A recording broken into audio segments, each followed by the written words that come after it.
and culture has appeared in the New York Times Magazine, the New York Times, the Daily Beast, the Washington Post, the Los Angeles Times, the Atlantic, which I just subscribed to this week, and many other publications. We are so grateful that you've joined us, Gabrielle, and we are so looking forward to having this conversation with you this evening. Welcome. Thank you so much. Thank you so Lori, much. I have a quick technical announcement just to let people know that we are streaming this on YouTube, just so you're aware. And with that, I am out of the way. Okay, great. We're going to get started. Thank you.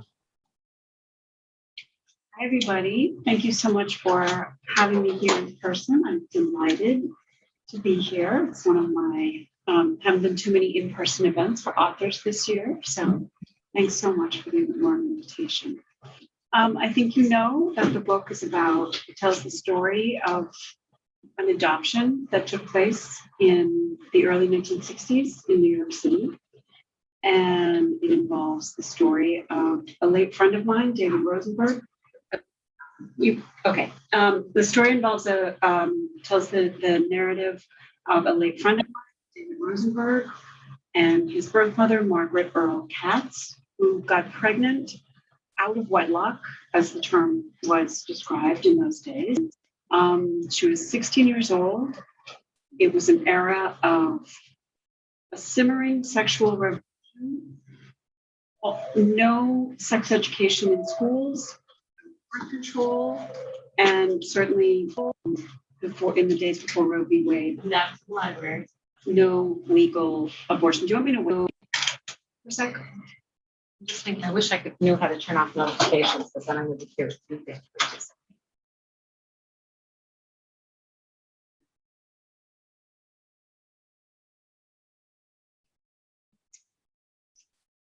Mess with it. No, we're gonna just keep going. Okay. So Margaret fell in love with her high school boyfriend, a boy named George Katz. Margaret was the only daughter of two refugees from Nazi Germany. She was the only daughter of two refugees from Nazi Europe, from Nazi Germany. Her boyfriend, George Katz, was the son of two Holocaust survivors. And the parents were not very happy in 1961 that these two people were dating. And one thing, but teenagers do what teenagers will do, and one thing led to another. And Margaret became pregnant without even knowing that she'd actually had intercourse, because, of course, there was no sex education. She tried to hide the pregnancy for as many months as she possibly could. Ultimately, she was unable to do that. Her mother discovered her growing girth, took her to her own obstetrician, who then arranged for her to go to a Jewish home for unwed mothers that was run by a premier adoption agency in New York City. It happened to be Jewish. It was named the Louise Agency.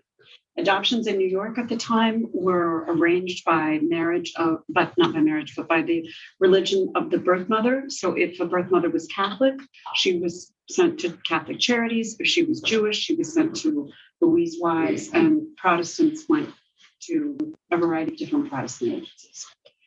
And Margaret lived in this maternity home that was isolated. It was located on Staten Island, which is, for those of you who may know New York City, there are 5 boroughs, and Staten Island is the most remote, most rural, and it has by far the lowest Jewish population. So if your daughter was sent to this home, and there were about 400 of these homes nationwide, unwed births in the years after the war, for the reasons that I just stated, were skyrocketing.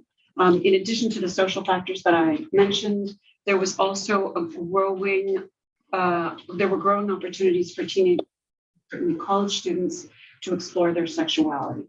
There were new suburban rec rooms, new suburban homes. Kids had private bedrooms for the first time in their lives. Their parents lived in suburbs, but also, quite importantly, a lot of girls got pregnant in the backseat of the family Buick. If you think about it, it was sort of a rolling couch. And I don't mean that in any sort of pejorative way. It's just something that happened. So there were the birth rate among young unwed women after 1945 more than tripled from 1946 to about 1960.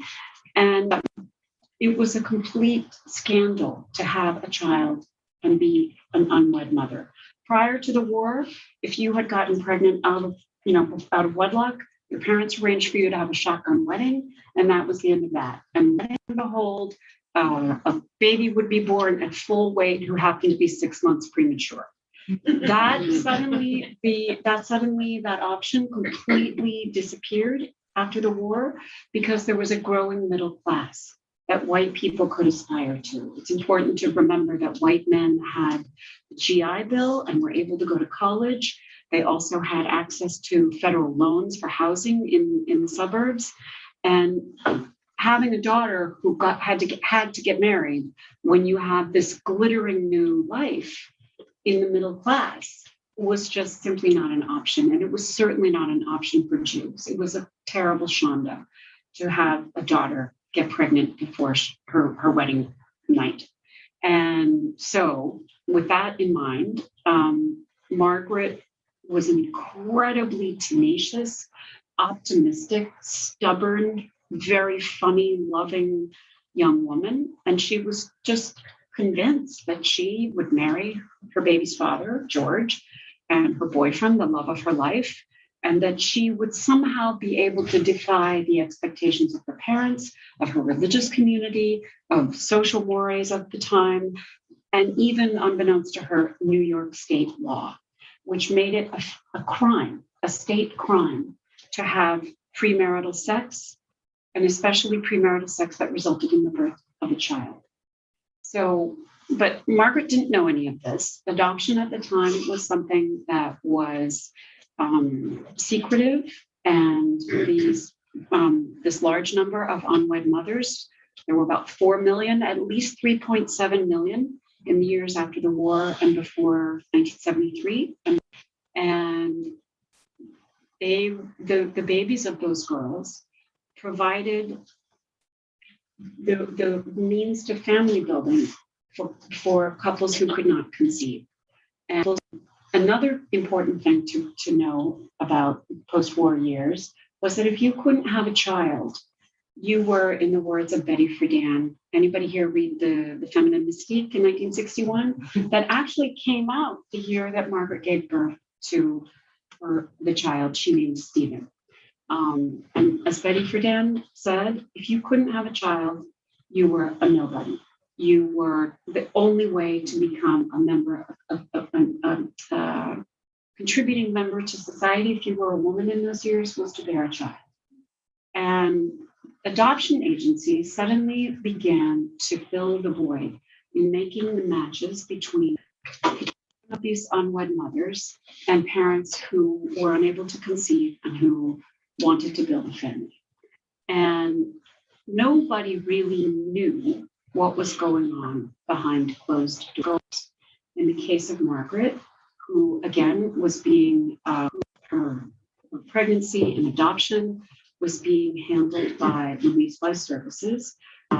And we were talking about this earlier at dinner, but in the early 20th century, just to back up for a second, in the early 20th century, there were a lot of they were half orphans or they were left in orphanages when growing cities, Chicago, Boston, New York, Philadelphia, were attracting huge numbers of immigrants to work in factories.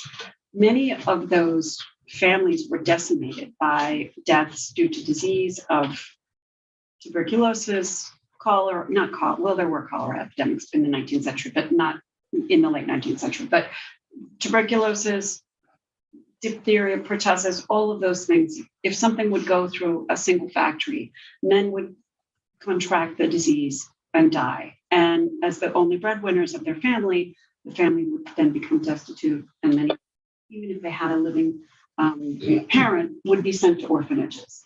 And some adoption agencies were founded in the early 20th century in New York And they began to arrange what was the first case of what was called sentimental adoption.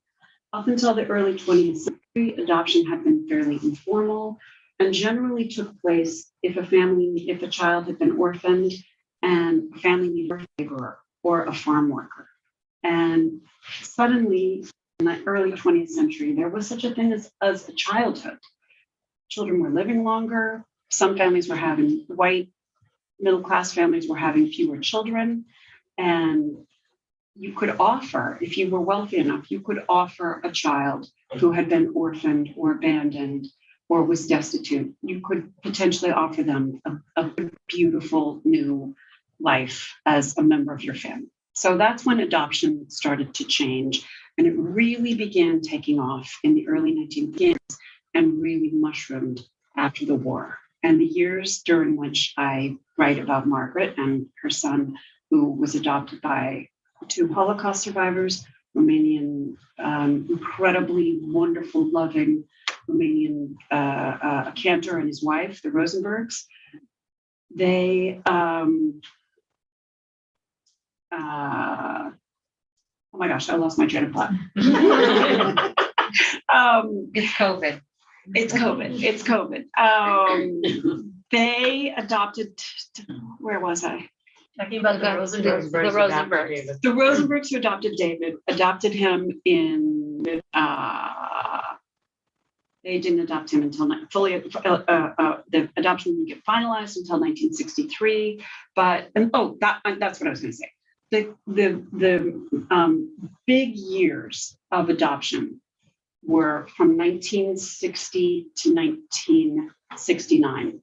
That was when society was changing profoundly. If you think about the 1960s, they were truly decades of change. You look back and you think, did anybody watch Mad Men? Mm-hmm. Remember how conservative the clothing was, the Kennedy era, and people were sort of buttoned up tight.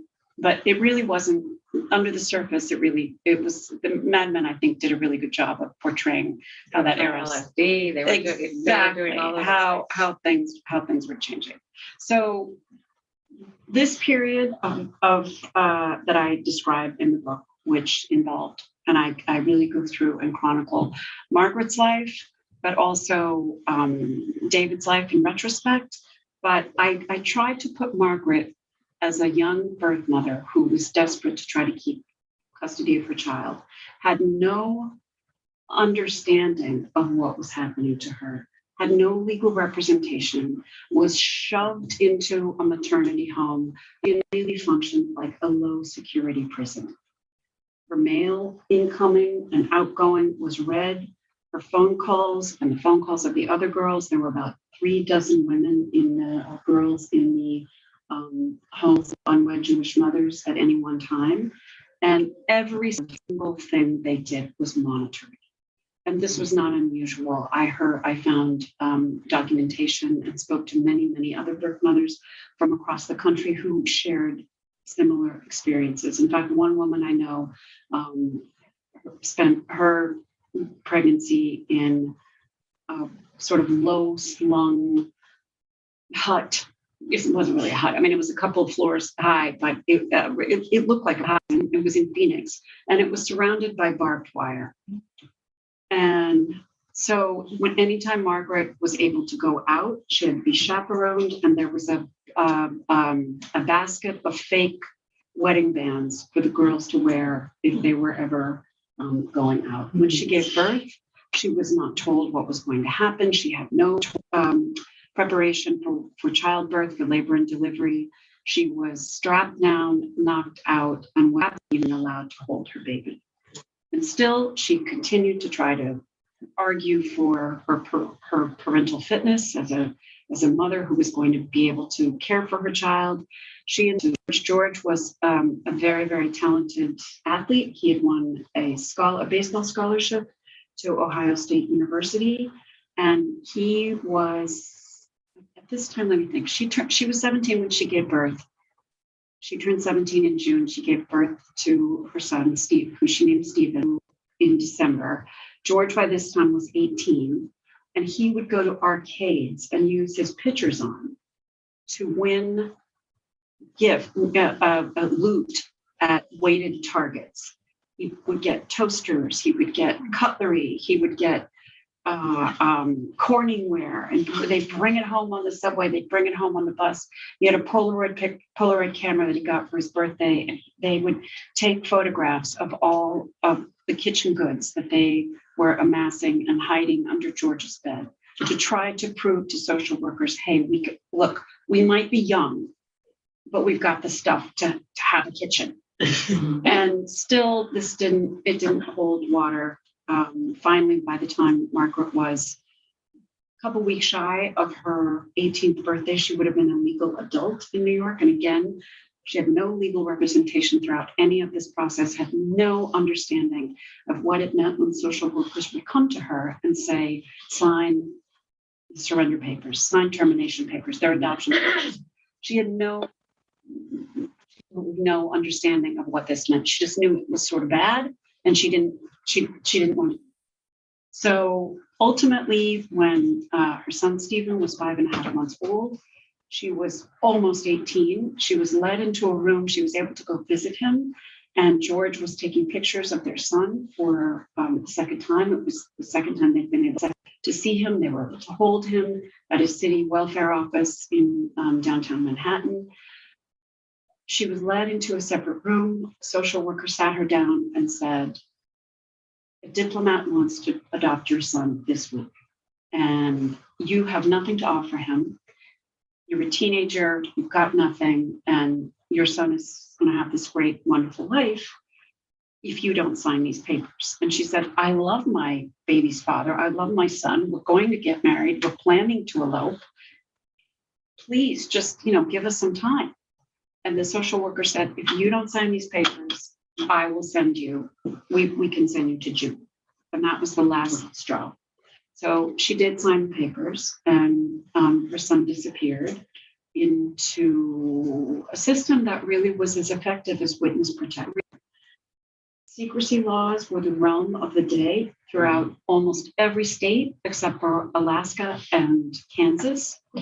And what that meant was that when a child was born to a mother who was going to ultimately surrender him or her, he or she would have an original birth certificate that was filed with state officials and available only to their eyes. And then when an adoption was finalized, the state would issue a second amended birth certificate that listed the adoptive parents as the original mother and father, and the new name of the adopted person as if that was his or her original name.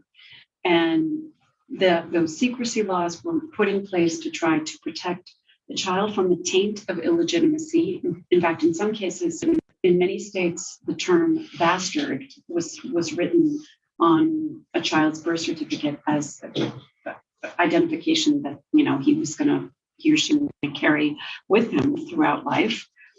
It was also, the secretive system was also intended to protect the birth mother from the shame of having born a child before she was married. And it also helped to reassure adoptive parents that no one would come to interfere with their newly created family. So David, as I said, Stephen was adopted by the Esther and Ephraim Rosenberg when he went to live with him first when he was 11 months old. He lived with another family briefly when he was 8.5 months old, but was rejected for reasons that no one really knows. He lived there for 11 days, and it was in his record that it didn't work out. And he went back to foster care, ultimately was adopted by the Rosenbergs. The adoption was finalized when he was 2 years old. They clearly were not diplomats.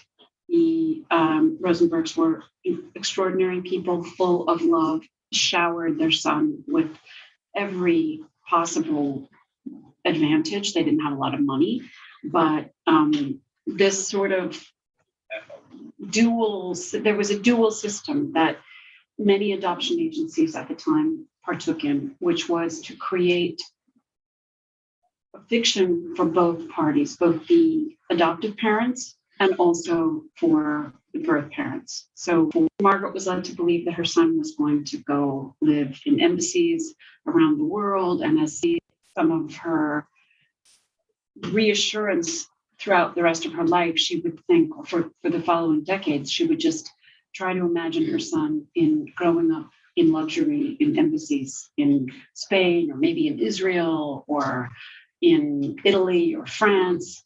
And meanwhile, the adoption agency told the Rosenbergs that Margaret had been a promising young science student, and they made it sound as if she was going on to medical school and she was going to be a doctor. And that wasn't the truth in any way, shape, or form either. Margaret was in the arts. She loved theater. She was in a theater group. She was a dancer. She was a backup dancer for the precursor to American Bandstand, something called the Alan Freed Show. And she wasn't a budding scientist. But this is something, and who knows why this system was allowed to flourish. It certainly did flourish in New York City, which is where I spent the biggest portion of my time examining. The Louise Wise Agency was a nonprofit agency, but it became, there's no other way to put this, its coffers grew by 600% between 1946 and 1960 with the funds that it was getting both from the Jewish community, from adoptive parents, and also other grants from the city and state. David Rosenberg, as I said, was not growing up in embassies overseas. He was, in fact, living 6 blocks from where Margaret and George, they did get married, and they had a little apartment in the Bronx. And David was growing up, I think it was 10 blocks actually. Regardless, it was a very short distance. He was being for the first, it was, now I know I've got that. It was 10 blocks and he lived there for the first 6 years of his life. And when Margaret and George married, they eloped, they got married in a synagogue wedding as well. And they had a baby girl a year after, actually 11 months after their synagogue wedding. And Margaret would take her baby girl, Lisa, and her 2 toy poodles. She would put them all in a pram, take them to a park called Joyce Kilmer Park, which is the very same park that David was riding on the swings and sliding down the slide with his adoptive mother. And they would not meet. Margaret was incredibly fastidious, obsessive, to the point of almost to the point of distraction about passing on any medical history that she had. And of course, having married her baby's father, having married George, she had access to both sides of the family tree. She wouldn't call the agency if somebody got a cold, but if someone had any sort of hereditary illness, whether it was an uncle or an aunt or one of the grandparents, she would call. And she was so anxious about being found out as a birth mother that she would call from a payphone. And she didn't want her even to know that she was still thinking about the baby that they'd had to surrender. Whenever she tried to talk to him about it, he would sort of shush her and say, what's done is done. Let's be thankful for what we do have. Soon enough, there was another baby. They had a second son who was greeted by everyone in the family, including the grandparents, who have really frowned upon the union. And suddenly, when there was a new baby boy, they were very welcoming, and everybody was on hand for the bris. And Margaret inside was thrilled about this milestone for her baby son, but she also was shrinking inside, thinking about what stood between her and a bris for her first son, which was a ketubah. And on that day of great joy for her second son, that thought kind of stuck with her as she was participating in this celebration. So David Rosenberg was following in his father's footsteps as a cantor. He had an extraordinary celestial voice. I actually heard it in Portland, where I live. That's how I met David the first time. And as one of his congregants put it, his voice could reach from the heavens straight down to earth. And he really did have just this incredible gift that his adoptive father had certainly helped instruct and hone, but he also had something else special. Meanwhile, Margaret and George had left New York City. They were living in sort of bucolic. It wasn't even really suburban New Jersey. It was founded by, it was a little town called Roosevelt, and it was founded by Albert Einstein for garment workers. It was one of the first and only, there were only two federally funded communal spaces in this country. It didn't that got withdrawn quite early on, but that's why it was called Roosevelt, named for FDR. And they were living in this beautiful, in the countryside, really, in this lovely home surrounded by trees. They eventually had a third child. They had Lisa, their oldest. Mark was their second. Well, Stephen was their oldest, but to the rest of the world, Lisa was the oldest, then Mark, and then a baby girl named Sherry, who was an extraordinary and is an extraordinary vocal talent. And she developed a career as an opera singer. So if you just think about that, these two parallel siblings who didn't know of the other's existence. And we're not talking about two people who went into advertising. We're not talking about two people who went into banking. This is a needle in a haystack to have a career as a vocalist. And these two people being reared worlds apart became singers. David did not do any of that. He really had not terribly much curiosity about his biological origins until his wife, Kim Danish Rosenberg. He was in Portland at the time. He had made Aliyah. He had joined the IDF. That maybe he'd have a life in Israel, but ultimately chose to come to the United States, moved to Portland, Oregon, met this wonderful woman, started a family, and began having some curiosity about who his birth parents may have been. Both of his adopted parents had died by that time, but the system was so cumbersome and so difficult to try to penetrate. It involved having to get his dead adoptive parents' permission as an adult. He was 30 years old, or in his early 30s, to sign up for a registry in the New York capital, Albany, that would have possibly been able to connect him with his birth mother at the time. And that was impossible because his parents were dead. His adoptive parents were dead. But think about that. Pretty infantilizing. Ultimately, he carried on with his life. Margaret, when David was 20, went to Louise Wise herself to say, all right, my son's 20. I'm here to give contact information. And the agency threatened her with police, with arresting her. They said they would call the cops. And she said, why? I'm just here to leave contact information. And they said, you're trespassing, get out of here. And that was sort of how she left it. She thought, all right, well, she prayed. She's a woman of great faith. She prayed, hoping that her son would find her. That would not happen until the results of a DNA test revealed a distant cousin.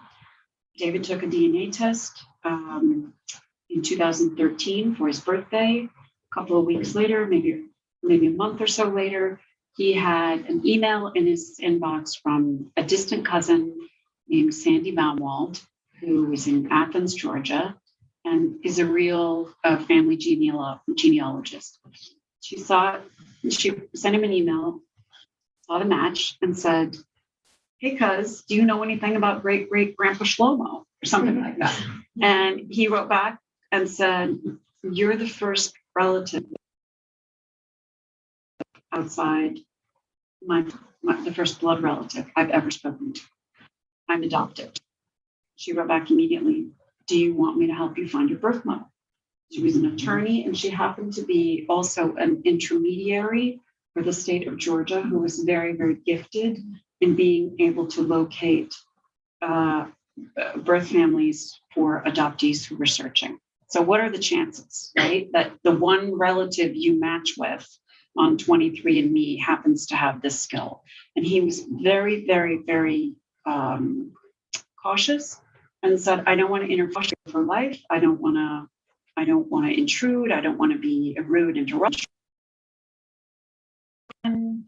But Sandy, so she then overturned every single possible clue, including this. She asked David to try to get his non-identifying information from Louise Wise had long since shuttered by 2014, but there was another agency that had the records on file.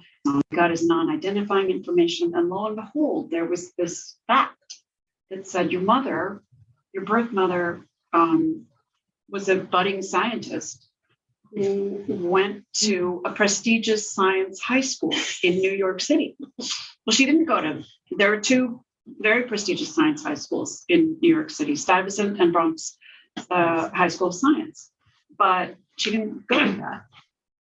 Still, Sandy used a series of clues. She stayed up all night, night after night after night after night, to try to find a number on David's amended birth certificate would match the New York City birth index. And she said, "I hope to high hell your name isn't Zimmerman," because she had to go out. And luckily, she's amazing. She's got this thick Southern accent, and she's just a live wire and an incredible human being. She found David's birth name, which was Earl, E-R-L-E, which was far better than having the last name Cohen, having the last name Katz, having any common Jewish name. And so she put in Earl, Bronx High School of Science. Lo and behold, some guy came up, Alan Earl, who would have been a few years after Margaret had given birth. Sandy figured out that, well, Margaret would have been 16, 17, 18 when she had this child. But here was this guy, Alan Earl, who was a student at this high school. She found the yearbook online. And then she sort of, walked back. And Earl is not a common name. So there was a vintner named Ari Earl, who, it was just before Passover. So she called and said, "Oh, I'd like to order 3 cases of your wine for Passover," which of course is going to make the guy talk a little bit more, right? So, okay, all right. So she said, "I think I'm related to some Earls." And she was related to some Earls. This Earl, she wasn't fooling. "I'm related to some Earls. I think, I'm related to a guy named Alan. He's a distant cousin." The guy said, "Yeah, that's my father." Then she said, "I'm trying to think of his sister's name. Doesn't he have an older sister? Oh, yeah, that's my Aunt Margaret."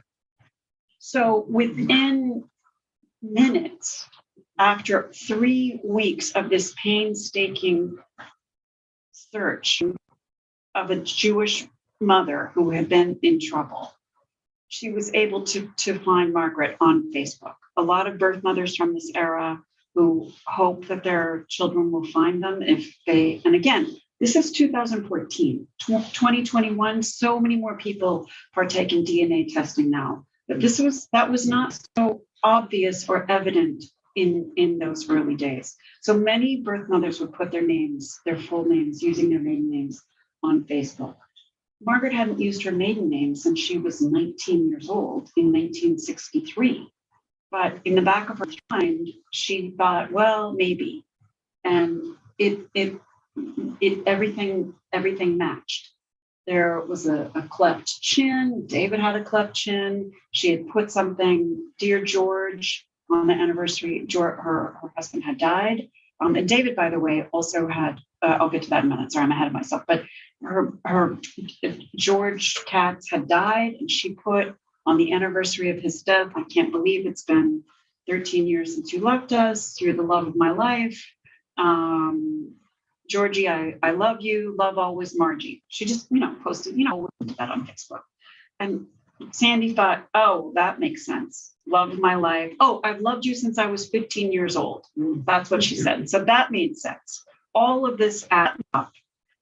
And George, no one knew it yet, but George had died of complications from diabetes, waiting for a kidney.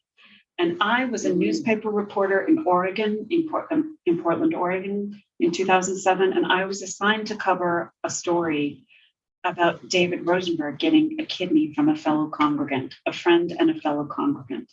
So at this point, he had, in 2014, he had a series of other illnesses, but had never, ever heard about the family predilection for diabetes.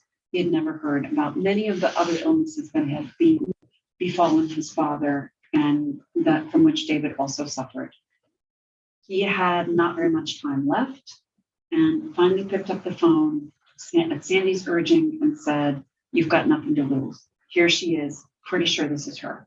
And it was pretty irrefutable. When you looked at her, when you looked at her other children who were on Facebook, it was really, wow, okay, I not only found my birth mother, I have 3 other siblings. So he called, left a message. "Hi, this is David Rosenberg. I hope you're sitting down because I have reason to believe you might be my birth mother." Margaret didn't pick up the phone because she thought it was a telemarketer from Portland.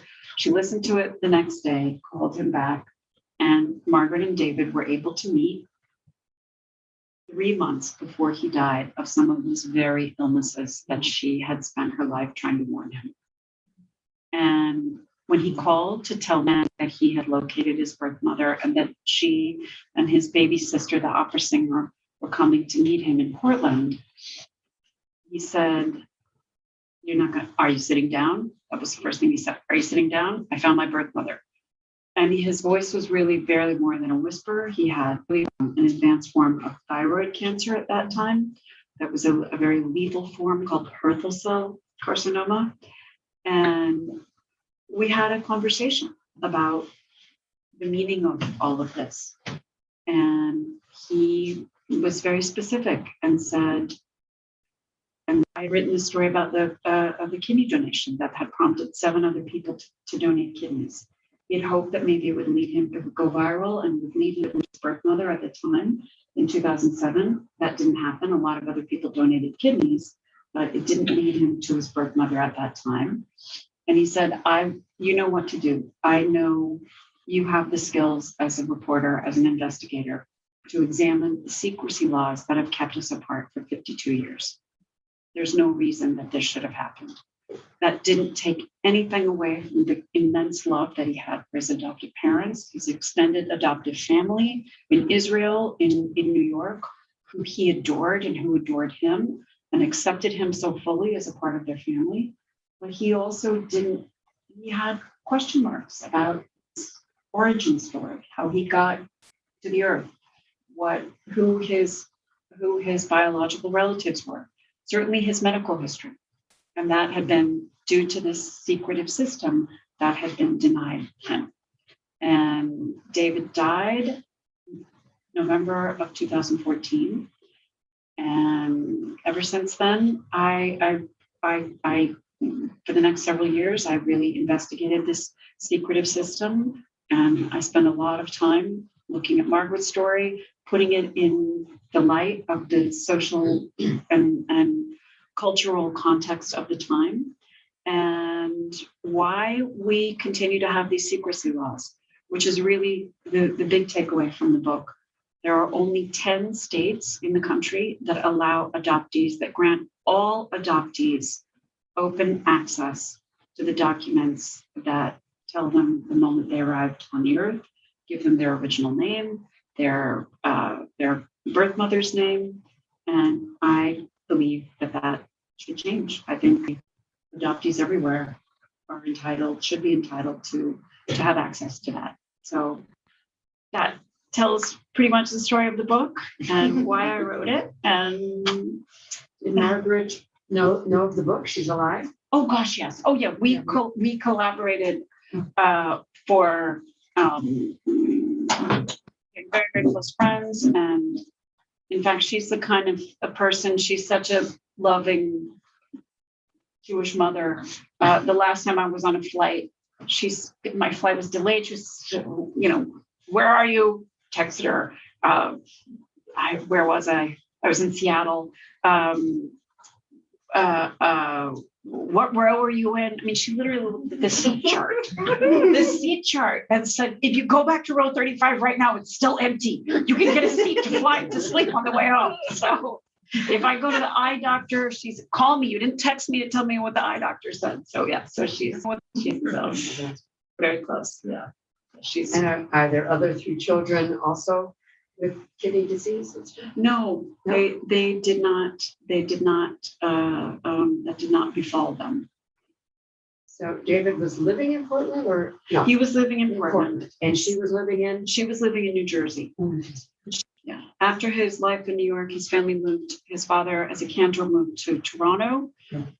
He spent his 5 years up until he was about 20. Then he made Aliyah in the early 1980s, joined the IDF, but then ultimately, I think that he was there for about 8 or 9 years, and then moved to Portland, where he got a job as a cantor. So the original story is that he got a kidney for a congregant In Portland. right? Okay, so yeah. And that's where you are from. That's right. So that's where I'm you from know Oregon. David. Yeah. That's how I knew. Yeah. So. Great.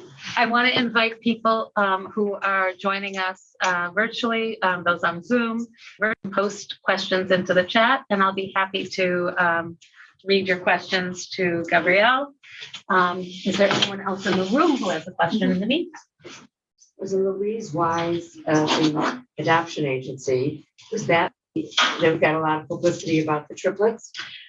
About the triplets, and unfortunately, that wasn't the only sinister experiment that they engaged in. They had a process of matching that they were really quite proud of, and there was a pediatrician on the board of Louise Wise who had a theory, harebrained theory, that children who cried the most were the most intelligent. And how do you gauge that? How do you measure the crying of a child to correlate it with its intelligence? Well, this guy, Samuel Karelitz was his name, came up with this contraption that shot a very thick rubber band, the kind of rubber band that you would have around a big pile of mail when you go on vacation. And it shot rubber bands at the soles of 10-minute-old babies' feet and recorded their cries. So there were researchers who did this and actually physically were inflicting pain on these infants. And this experiment went on for the first 6 months of a baby's life and was funded by the United States government for 15 years. And no, but there were no, he was mincing words about the intent of the study. It was called induced crying mean. These are making somebody cry. So yeah, there were a lot of bad actors in that agency. Somehow thought that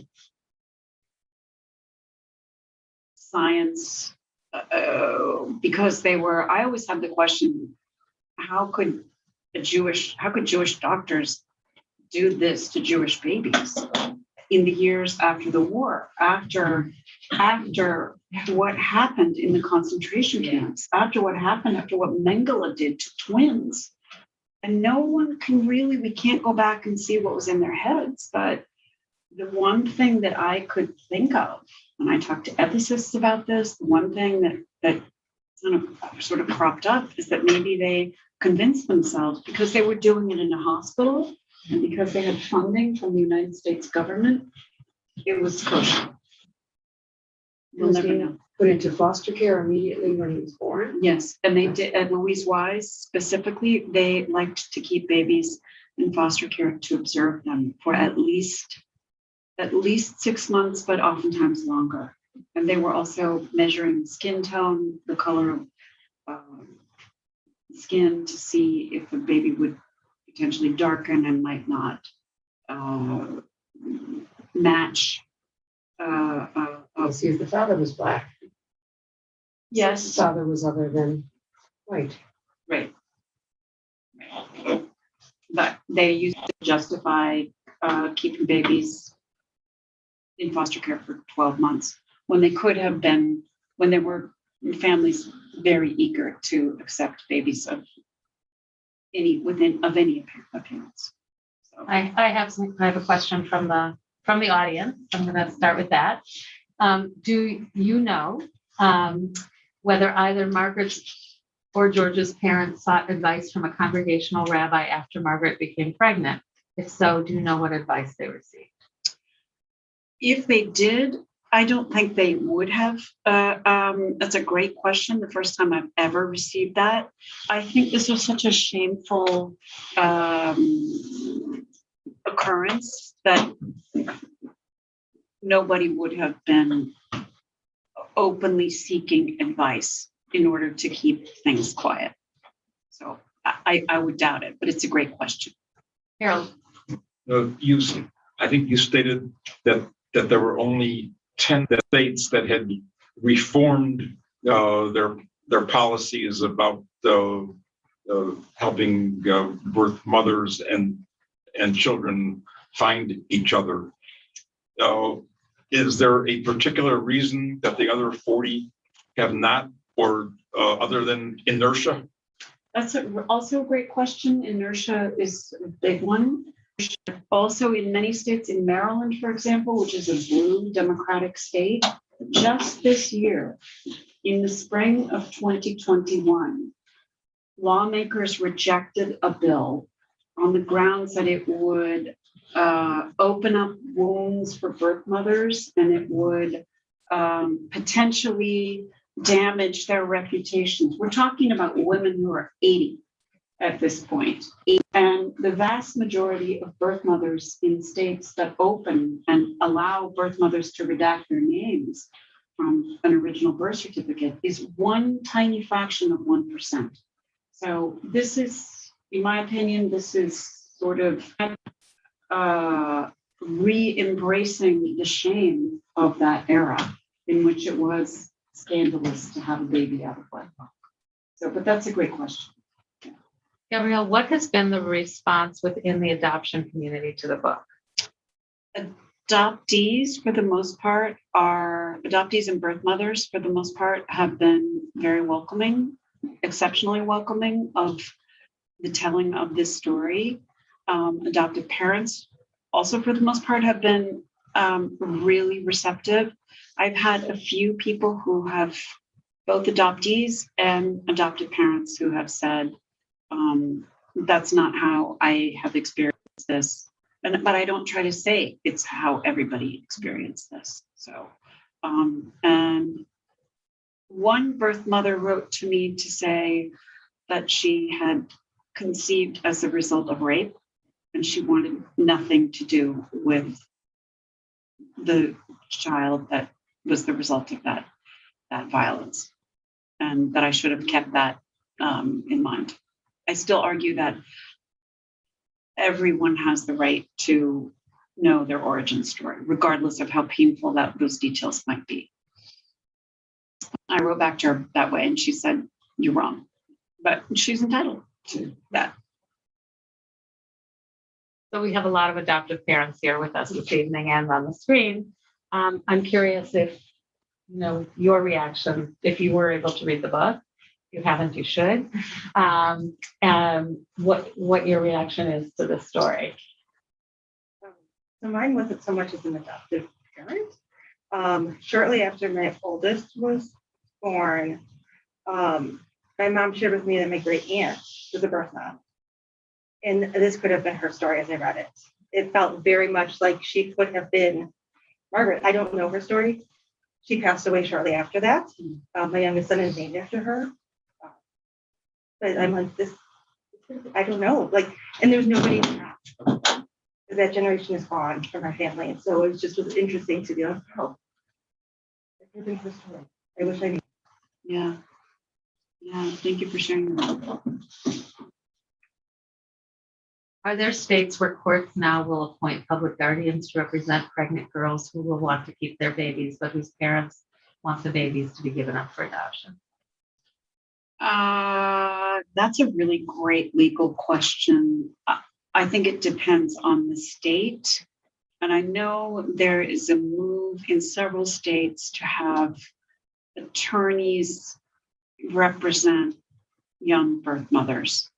Typically in an adoption, an attorney, because usually a pregnant girl who's, or young woman who is considering an adoption plan probably doesn't have finances to hire an attorney.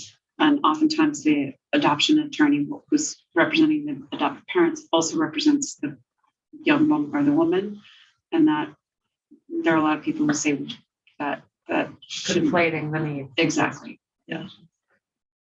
How do you explain the ongoing unethical things that happened at Louise Wise, even though the twin triplet study and the pain intelligence studies were done under the guise of science? It is hard to understand why people didn't recognize it for what it was. This is a shanda for the Jewish community. I agree wholeheartedly. And in fact, when I found out about the pain studies, I actually went to my rabbi to talk to him about it. And I said, well, it doesn't look good. This is terrible. This is It's literally a shanda. it's literally a shanda. And he said, well, you didn't do it. And who are we if not a people that we cannot expose our own wrongdoings? And I said, yeah, that's kind of why we have Yom Kippur. So, I once we had that discussion, I really was. It was sort of an emotional reaction, a sort of visceral reaction that I had. And in fact, when I found out about the pain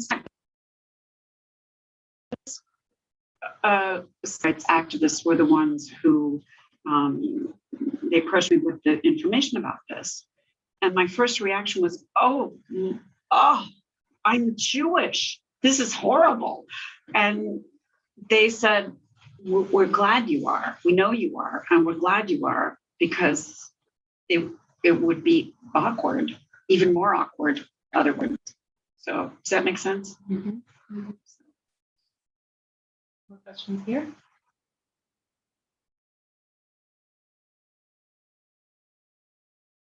Just make a comment. I have a friend who is the exact same age category and ironically was Jewish, and so taken off to New York, had to deliver her baby.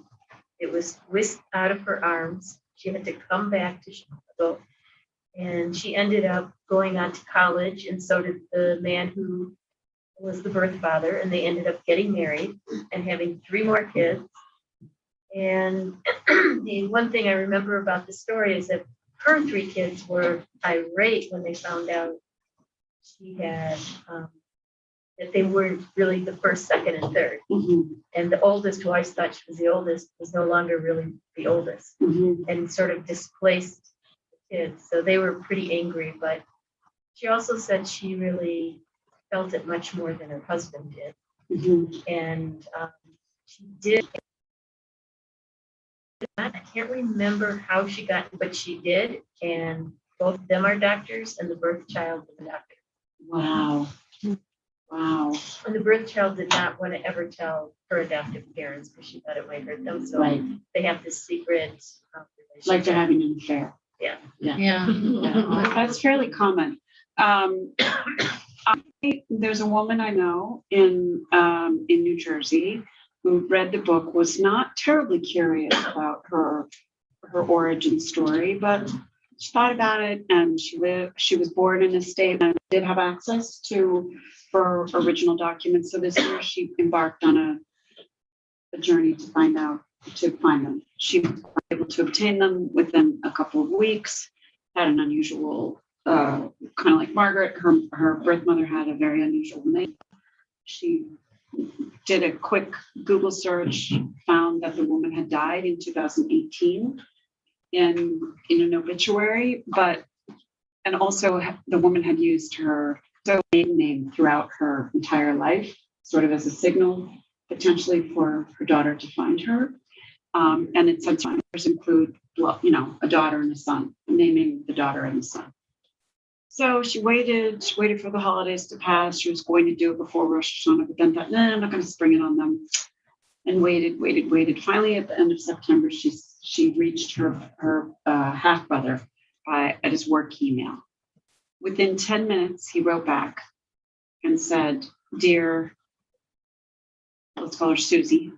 "Dear Susie, we've been waiting to find you, waiting for you to find us our whole lives. Our mother talked about you." This was very unusual. "Our mother talked about you. She always told us that you existed. You hovered above our family life as our big sister. And here is a photograph from the last time she saw you. And it has always been among all of our family photos, our graduation photos, our baby our wedding pictures. It's right there. And when our mother died, she asked her husband, who was not the birth father of the other two kids, she asked her to, the mother wasn't practicing Judaism anymore, asked her to put her ashes from being cremated next to your photograph forevermore. And so there's the urn sitting next to the picture of the baby on the family fireplace. And apparently her last words were, when she died in 2018, the baby, the baby, the baby. So, wow. Yeah, pretty. When I heard that story, my hair was on end. So. I guess the only comment that I would have are for birth moms who don't want to find their kids, or they don't, for some reason, want to be exposed. And there certainly are some. It's not uncommon, but again, I argue about the adoptee's right to at least know what his or her story was. Yeah. Doesn't mean you have to have a relationship, and that there's no blueprint for that either. It's not all rainbows and sunflowers. Because you live in many cases 40, 50, 30 years apart. That's a lot of time that's a lifetime apart. As someone I know has said, we're related, but we're not family. That's how she describes her birth family. And she has a cordial relationship with them, but it's not that much in common. She really has much more to do with the family who raised her. So, but still, she was grateful for the opportunity to be able to discover where she came from. Also, for many adopted people, when they are in closed adoptions, it's really comforting to be able to see, oh, I look like this person. Oh, that's where those freckles come from. I know an adopted guy who was adopted by a Swedish American mother and a German American father, and was born in New York, but his family moved to Minnesota, and he spent his entire life eating and detesting pickled fish, pickled everything. And especially growing up in Minnesota, just the access to just pickled herring and sauerkraut, and he hated it. I mean, he hated dinner time.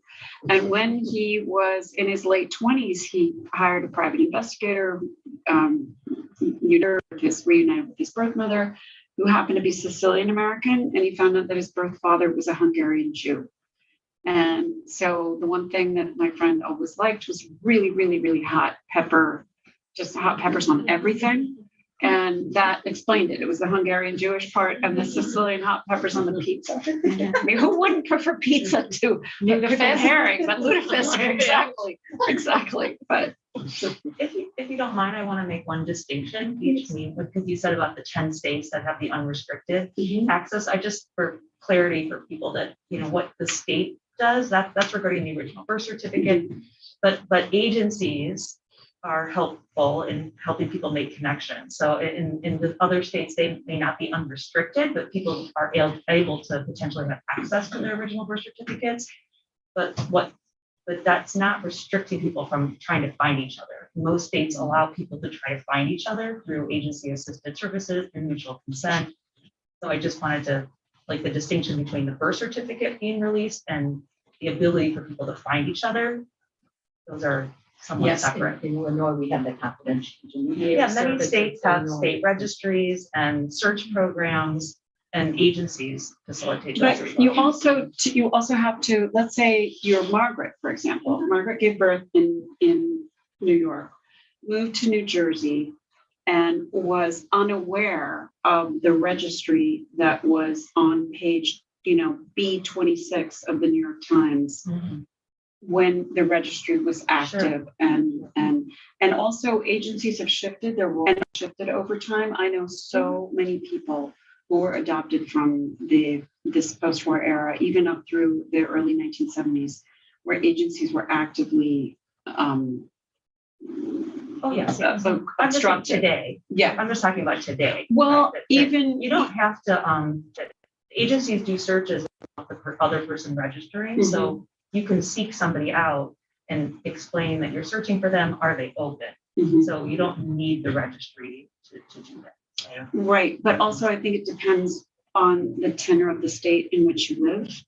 If you are an adoptee searching for a birth parent in Texas, for example, today, having been adopted in the early 70s, you might be out of luck, depending on the agency. I hear those stories all the time. And It's the seed from the union. It should just the seed from the union and take Florida with them. yeah. The other thing I thought is when I finished the book, it kind of was reflecting back after reading it, was we've come really far from what this book was, but when my kids are adults, are we going to look back and go, gosh, adoption shouldn't have looked like that. And we should have known better. And what is the future going to look like? And what can we do to make it a better experience for everyone involved? And I don't have those answers. With that, I just kept thinking, what would the book in 40, 50 years look like about today? Right. Yeah. For me, what was important was describing the experiences of almost 4 million women, a lot of people. So 4 million women, 4 million birth fathers, 4 million adoptees, 8 million adopted parents, untold numbers of siblings who are now learning, wow, I had this, like Sherry Katz, I had this brother who was a puzzle piece for our family that I never knew about. So that closed system, which is shifting, and it, obviously adoptions today are open for the most part, and there's an integration that is so different from what happened in this period of our history, which was very paternalistic and patriarchal and hierarchical, and rightfully it has shifted. So I think we've reached the end of our evening. I want to thank you so much for being with us this evening. And I want to thank all of you who were here in person. Yay, brave people. And to all of you who joined us virtually. We're so thrilled you could be here. There are 19 people. Virtually. I hope everyone found this as compelling and interesting as I did. If you want to buy the book, the bookstall has copies of the book, and I highly encourage you to use our favorite independent bookstall. And thank you all for joining us, and I hope we see you again soon. And particularly thank you to you, Gabrielle, for being with us. Thank you. What you writing next? I am working on documentary about the legacy of the and the Supreme. What's that?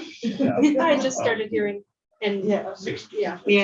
friends of presentation in my library. Yeah. They hear more about it. Yeah. That's No, it's a horrendous chapter of our history, and it went on for 100 years. Like Colson Whitehead, which also I'm African American. Right, exactly. I've been in North Dakota, kids to be laborers. interviewing a survivor of one of these schools who was there for 7 years, just snatched from his family in 1964. An 11-year-old boy, happy on a reservation, just plucked, sent to a militaristic boarding school where he was beaten and tortured in our lifetime. Horrific. I go to the light. Yeah, clearly. Clearly. Your kids didn't want you dropping them off. They do. All right, I'm gonna shut down the Zoom, everyone. Good night. Well, and with me, it's amazing journalism.